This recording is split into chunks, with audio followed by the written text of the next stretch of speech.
Assalamualaikum warahmatullahi wabarakatuh. Berjumpa lagi di channelnya tentang cara. Pada video kali ini saya akan membagikan video review aplikasi Cashbook versi online yang coba saya gunakan menggunakan handphone ya, atau smartphone. Namun sebetulnya tidak hanya bisa digunakan di smartphone saja. Aplikasi ini juga bisa digunakan di berbagai OS ya. Jadi di Windows, di Linux juga bisa. Karena kalau di komputer itu dia menggunakan browser gitu ya. Kalau di handphone itu bisa ada dua, bisa browser juga bisa diinstal aplikasinya. Oke, di layar sudah ada menu ya, arus kas, bank atau e-money, ada tutup toko, laporan arus kas, dan grafik margin. Jadi menunya sedikit ya, dan itu memang sengaja dibuat sedikit karena untuk menyederhanakan untuk teman-teman yang nggak mau ribet, teman-teman yang nggak mau banyak persiapan untuk melakukan pembukuannya gitu ya. Jadi persiapannya sederhana saja dan stepnya sedikit gitu ya. Yang harus dilakukan adalah awal itu adalah hanya menambahkan bank. Jadi ada kode bank, misalnya di sini kita tambahkan BRI misalnya. Nama banknya BRI. Kita save. Tambah lagi ada BNI. Nama banknya kita samain aja lah ya biar gampang. Lalu di sini kita masukkan salah satunya misalnya Digipos ya.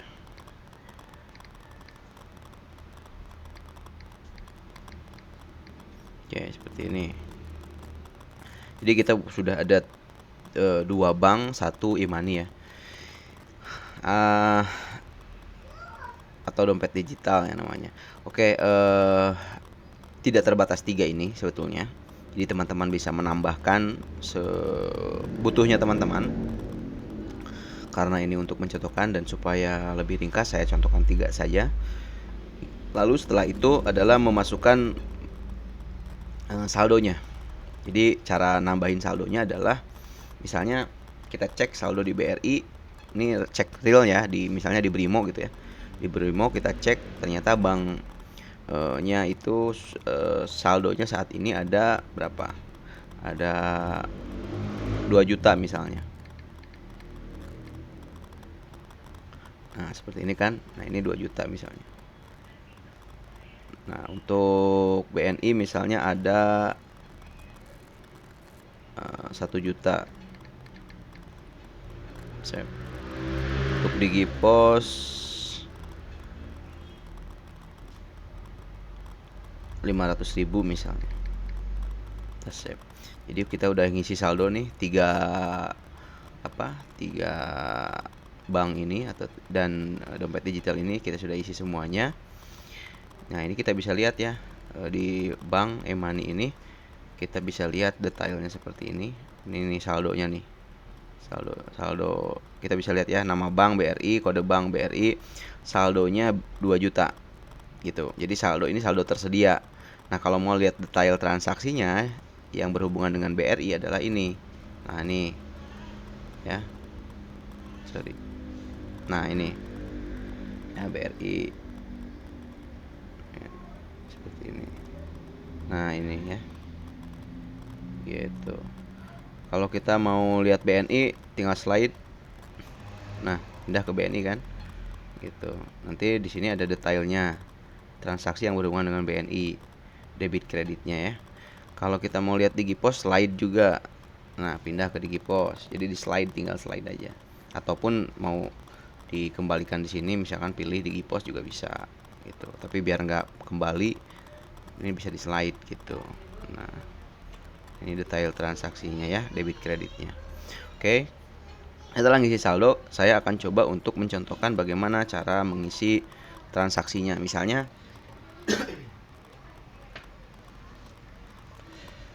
ada yang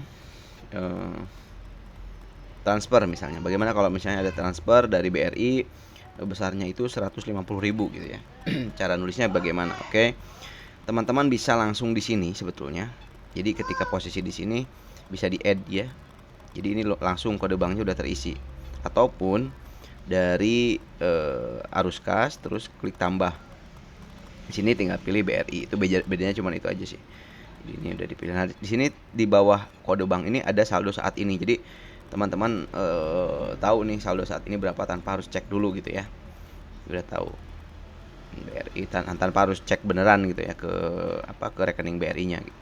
Ini kalau transfer, karena transfer itu berarti akan mengurangi saldo yang kita miliki, berarti penarikan gitu. Ini anggapan untuk kita ya, jadi si keterangan ini anggapan untuk kita gitu ya. Kalau misalnya transfer kan berarti saldo kita akan berkurang, nah itu berarti penarikan. Kalau yang bertambah sebaliknya adalah setoran gitu. Gitu. Cara mudahnya untuk mendefinisikan ini masuknya ke setoran atau penarikan. Jadi sebenarnya untuk yang berhubungan dengan konsumen atau dengan pelanggan itu hanya dua ini, setoran dan penarikan. Kalau yang tambah saldo sama ambil saldo itu di luar konsumen ya. Misalnya kita ambil saldonya untuk apa, misalnya keperluan apa. Nah, itu ambil saldo ditulisnya ya, bukan setoran gitu. Supaya untuk membedakan saja sih. Membedakan saja mana yang transaksi dengan konsumen, mana bukan. Kalau tambah saldo ini ya untuk tadi modal awal, dan di inputnya adalah sekali saja gitu ya. Jadi untuk besoknya nggak perlu input tambah saldo lagi gitu, kecuali memang ada penambahan saldo dari saldo yang saat ini gitu. Oke, kembali lagi, sorry agak melenceng ya, agak melebar-lebar. Ini tadi transaksi transfer, karena ini transfer akan mengurangi saldo yang kita miliki, berarti dipenarikan, lalu masukkan ininya 150.000 gitu. Kalau misalnya ada potongan, teman-teman bisa sekaligus sih diisi di sini 100, misalnya 150 tuh 153 gitu ya, karena ada potongan gitu. Potongan bank kita masukin ke sini, atau mau dipisah diakumulasi dalam satu hari bisa, karena sifatnya ini teman-teman mungkin mudah ya bayangin debit kredit gitu ya, sifatnya seperti itu sih. Kalau mau dibedain juga misalnya satu hari diakumulasi potongan banknya berapa, nanti diisi belakangan bisa juga gitu loh. Tapi kalau mau diisi seperti ini juga bisa gitu. Nah, kita save. Misalnya saya mau ngisi caranya seperti ini ya, supaya satu-satu kelihatan. Ini berarti nominalnya ini 150.000 ke konsumennya gitu ya. Tapi karena ada bank ditambah jadi 3.000, ada potongan banknya. Oke, klik save. Nah, kita lihat di saldo BRI-nya, masuk ke Bank e-money untuk cek saldonya. Nah, sudah kelihatan ya di saldonya ini BRI-nya berkurang nih 1.847. Tadinya kan 2 juta ya. Nah, kalau teman-teman mau lihat detailnya bisa dilihat di bawah sini. Nih, saya geser ke kanan, ada debit kreditnya ya. Nah, gitu. Ini modal awal tadi tambah saldo 2 juta. Nah, dikurangi 153 gitu. Ya, 153. Jadi hasilnya saldo tersedianya 1.847. Nah, ini saldo ini sebenarnya harus selalu sama dengan saldo real gitu ya. Jadi harus ada perubahan, dan perubahan pada real itu harus tercatat gitu ya di sini. Kita coba kalau itu kan transfer ya. Sekarang penarikan tarik tunai ya, konsumen tarik tunai misalnya bagaimana? Saya masih menggunakan BRI. Nah, ini berarti sebaliknya setoran. Karena kalau tarik tunai kan berarti saldo kita di BRI ini akan bertambah gitu ya, bukan berkurang. Jadi posisinya ini kredit nih. Misalnya kita masukin 100.000 juga ya. Jadi saldo bertambahnya itu 100.000. Itu kalau misalnya nominal admin apa yang kita inputkan di EDC-nya 105.000, tulis juga 105.000 gitu. Misalnya. Jadi yang masuk ke ke saldo kitanya 105.000, kita tulisnya 105.000 gitu. Atau dengan kata lain, ini berarti admin dalam. Kalau admin luar 100.000, karena yang 5.000-nya akan cash ya. Kita tulis 100.000 gitu. Misalnya admin dalam lah ya, 105.000 misalnya. Berarti cash yang diberikan 100.000 ya. Oke, sudah. Jadi BRI ini kalau kita lihat ya di sini akan jelas. Nah, ini di sini ya. Modal awal 2 juta, di debit ada transfer, karena ada transfer 153.000 plus potongan bank 105.000 ini dengan adminnya gitu. Jadi admin dalam. Jadi ini penarikan ya, tadi penarikan. Setoran maksudnya, sorry. Jadi tarik tunai lah ya. Ini tarik tunai. Jadi saldo saat ini 1.952. Nah, bagaimana cara melihat, cara membuat laporannya gitu ya tiap hari ini. Misalnya setelah tutup toko, kita klik tutup toko gitu. Nah, kita tambahkan dengan cara klik simbol tambah tadi ya. Nah, ini modal awal cash kita masukkan, misalnya modal awalnya 2 juta ya. Itu kan modal awal cash ketahuan pas pagi-pagi ya, kita biasanya berapa modal di laci itu, misalnya 2 juta. Nah, cash terhitung itu setelah kita hitung cashnya ada berapa. Jadi kita hitung dulu kan tutup toko gitu ya, menghitung uang dulu. Nah, uang itu nanti kita masukkan ke sini, cash terhitung, jumlah uang itu. Gitu. Jadi sesimpel itu sih. Saya satu lagi masukin transaksi ini ya, biar teman-teman kalau ada penjualan pulsa ya dari Digipos misalnya. Ini saya masukin lagi. Digipos nih saldonya 500.000 saat ini ya. Oke. Misalnya kalau ada ada yang isi pulsa, kita pakai Digipos misalnya. Nah, ini berarti penarikan. Oke. Digipos misalnya yang pulsanya yang 10.000 misalnya ya. Nah, modalnya yang 10.000 itu ternyata 10.500 gitu. Modalnya untuk pengisian pulsa ini. Ya, ditulis modalnya 10.500 di sini. Kita save. Oke, kita lihat di saldonya, cek. Nah, ini 489.500 karena sudah diambil ya, kita bisa lihat di sini. Nah, ini saldo awal 500.000, di debit 10.500 untuk pengisian pulsa tadi. Jika sudah tutup toko, yang dilakukan seperti ini. Jadi masuk ke menu tutup toko, klik tambah, lalu masukkan modal awal. Misalnya modal awal cashnya itu pas pagi-pagi ya 2 juta. Nah, terus kita hitung uang yang saat ini ada, misalnya 2.067.000 ya. Nah, seperti ini, kita klik save. Nanti akan kelihatan marginnya ada berapa. Nah, ini marginnya 8.500. Dari mana 8.500 itu? Yang pertama 2.000 ya. Yang tadi dari transfer gitu ya, 2.000 dari transfer, 5.000 admin, 3.000 potongan kan jadi 2.000. Nah, terus penarikan 5.000, 7.000, terus plus yang tadi penjualan pulsa 1.500 marginnya, jadi totalnya 8.500. Nah, ini sudah benar. Tapi kalau misalnya kita memang pas ngitungnya nggak segini ya, kita harus ngisi yang realnya berapa gitu ya. Setelah kita hitung uangnya, misalnya ada 2.060.000 gitu, klik save.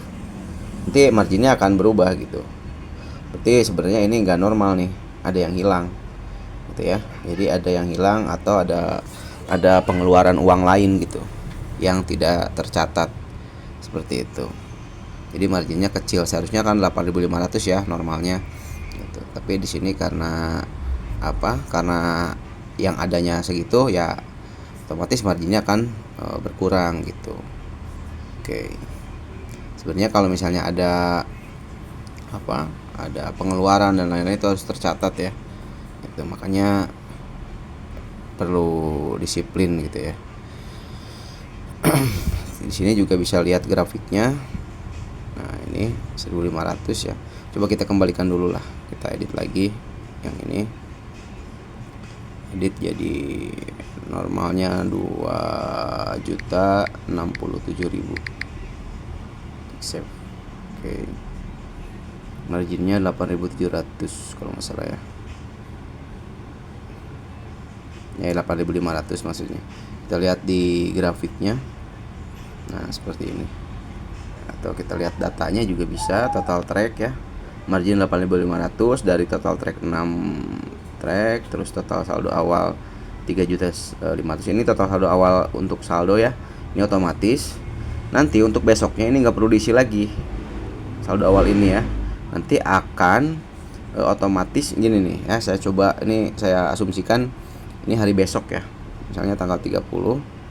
Set, saya inputkan, ini masih dikosongin aja ya modal awal. Misalnya 2 juta gitu ya. Oke, terhitung 2 juta misalnya. Ini belum ada transaksi kan. Klik save. Jadi di sini total saldo awalnya sudah otomatis maksudnya melanjutkan saldo yang kemarin. Gitu ya, melanjutkan total saldo yang kemarin. Ini kan total saldo yang kemarin 3.400.000 totalnya ya, BNI, terus Digipos, BRI. Nah, ini segini. Jadi nggak perlu dimasukin total saldo awalnya, kecuali kalau memang ada penambahan saldo gitu. Nah, jadi ini tuh hari ini tuh melanjutkan hari kemarin gitu ya. Saldo hari kemarin itu buat hari ini gitu ya maksudnya. Oke. Nah, sini masih marginnya 0 kan, karena belum ada transaksi. Seperti itu. Mudah-mudahan bisa cukup dimengerti. Kalau ada yang kekurangan, mohon maaf ya jika penjelasannya memang kurang bisa dimengerti, dan teman-teman bisa bertanya di kolom komentar atau menghubungi di WhatsApp saya. Juga buat teman-teman yang ingin mencoba aplikasi ini bisa menghubungi saya lewat WhatsApp. Nanti saya akan berikan linknya. Wassalamualaikum warahmatullahi wabarakatuh.